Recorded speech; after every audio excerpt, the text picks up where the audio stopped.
JDA की missing files को लेकर क्राइम ब्रांच ने इन्वेस्टिगेशन शुरू कर दी है। यानी कि जेडीए ने जो अलॉटमेंट्स किए कमर्शियल कॉम्प्लेक्सेस की या फिर रेजिडेंशियल कॉलोनीज में जो रेजिडेंशियल कॉम्प्लेक्सेस हैं उनकी कई सारी फाइल्स उनमें से मिसिंग थी। जिन मिसिंग फाइल्स को लेकर, मिसप्लेस्ड फाइल्स को लेकर in depth investigation Jammu Kashmir crime branch ने शुरू कर दी है। इसको लेकर जो है इन्वेस्टिगेटिंग एजेंसी ने अलॉटीज से भी मदद मांगी है और साथ ही साथ ऑफिसर से भी पूछताछ शुरू कर दी है। इसमें तीन चीजें जो माइंड में रखने की जरूरत है इस पूरे मैटर को लेके, वो ये कि housing and urban development department ने एक लेटर जारी करके रिक्वेस्ट की स्पेशल डीजीपी क्राइम ब्रांच से अगस्त 31 2023 को कि डिटेल इन्वेस्टिगेशन की जाए, आखिर ये फाइलें गई तो गई कहां, और एक large number of original record जो था अलॉटमेंट सेक्शन का जम्मू डेवलपमेंट अथॉरिटी का, वो गायब कहां हो गया है। इसी के चलते डायरेक्शन जो है क्राइम ब्रांच जम्मू को जारी की गई, जिन्होंने इन डेप्थ प्रोब जो है इस मैटर में शुरू कर दिया है। और जो ऑफिसर्स हैं जम्मू डेवलपमेंट अथॉरिटी के, जेडीए के, सूत्रों का कहना है कि उनसे सवाल जवाब भी शुरू कर दिए हैं। साथ ही साथ जितने भी अलॉटीज हैं उनसे भी उन्होंने मांग की है कि अगर इन मिसप्लेस्ड रिकॉर्ड को लेकर उनके पास कोई इन्फॉर्मेशन है तो वो भी क्राइम ब्रांच के साथ शेयर करें और इस इन्वेस्टिगेशन का हिस्सा बने, इस इन्वेस्टिगेशन में क्राइम ब्रांच की मदद करें।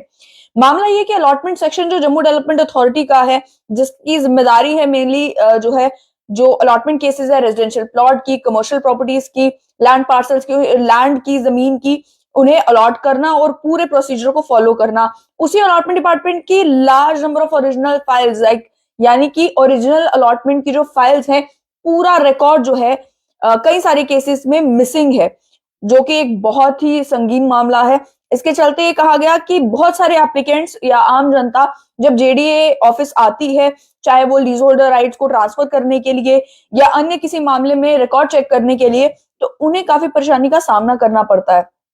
ये कहा गया कि जो डीलिंग असिस्टेंट्स है वो ओरिजिनल फाइल्स जब ढूंढ ही नहीं पाते तो वो अलॉटीज की मदद कैसे करें। साथ ही साथ कई सारे कोर्ट केसेस और कोर्ट प्रोसीडिंग्स भी चल रही हैं जिनमें इसी तरीके से रिकॉर्ड अवेलेबल ना होने की वजह से परेशानी का सामना जो है वो करना पड़ता है। सूत्रों का ये कहना है कि क्राइम ब्रांच ने अब एक कमिटी भी कॉन्स्टिट्यूट कर दी है। एक क्राइम ब्रांच ने जो है जेडीए द्वारा कमेटी जो कॉन्स्टिट्यूट की गई है उन्हें भी रिस्पॉन्सिबिलिटी सौंपी है कि आप जो है डिटेल्स मालूम करें कि ये रिकॉर्ड्स मिसिंग हुए कहाँ। और वहीं जब तक रिकॉर्ड्स मिलते नहीं हैं तब तक कमेटी को यह भी जिम्मेदारी सौंपी गई है कि आप जो है जब तक फाइल्स नहीं मिलती तब तक जो है ऑल्टरनेट रिकॉर्ड प्रिपेयर करें, यानी कि रिकॉर्ड रिकंस्ट्रक्ट करने की कोशिश करें कि असल में जो अलॉटीज हैं वो कौन कौन है, यानी कि क्या क्या डॉक्यूमेंट्स हैं जो मिसिंग है, कौन कौन से डॉक्यूमेंट्स हैं, ये सारी डिटेल्स मालूम करने की कोशिश की है।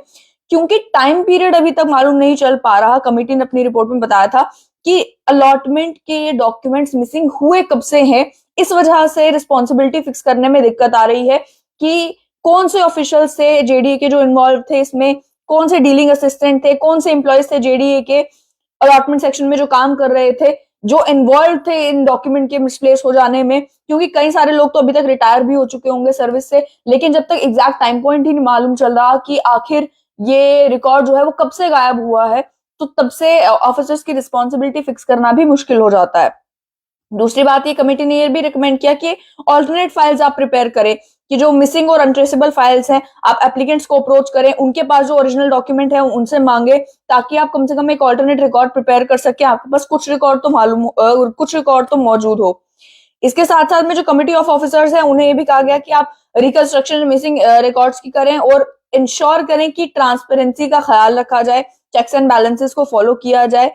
जिससे आप डिपार्टमेंट ऑफ लॉ, जस्टिस और पार्लियामेंट्री अफेयर्स से भी मदद मांग सकते हैं इस मामले में कि लीगल वैलिडिटी इन रिकॉर्ड्स की क्या है, वो चेक करके ही आप ऑल्टरनेट रिकॉर्ड प्रिपेयर करें। कमिटी को इंश्योर करना है कि जो अलॉटमेंट है वो जेन्युइन है या नहीं है, कोई कैंसल्ड अलॉटमेंट या इरेगुलर जो अलॉटमेंट है वो इसी चक्कर में कि रिकॉर्ड मिसिंग है वो रेगुलराइज तो नहीं हो जाती।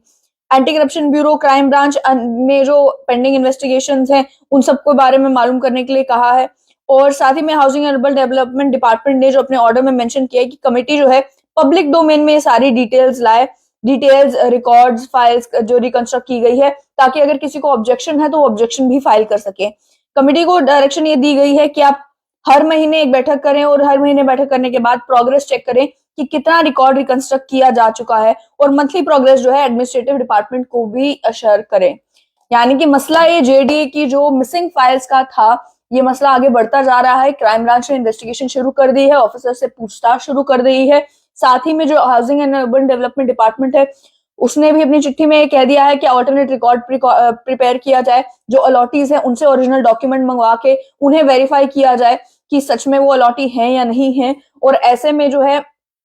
कोशिश की जा रही है मालूम करने की कि कौन वो लोग थे जो इन्वॉल्व थे इस रिकॉर्ड के मिसप्लेस होने में। जेडीए में काम कर रहे कौन से वो ऑफिसर्स थे, जेडीए में काम कर रहे कौन से वो डीलिंग असिस्टेंट थे, कौन लोग इन्वॉल्व थे इस पूरे अलॉटमेंट डिपार्टमेंट के इतने इंपॉर्टेंट रिकॉर्ड के गायब हो जाने में, इतने इंपॉर्टेंट रिकॉर्ड के मिसिंग हो जाने में, इसको लेकर जो है वो प्रोब चल रहा है।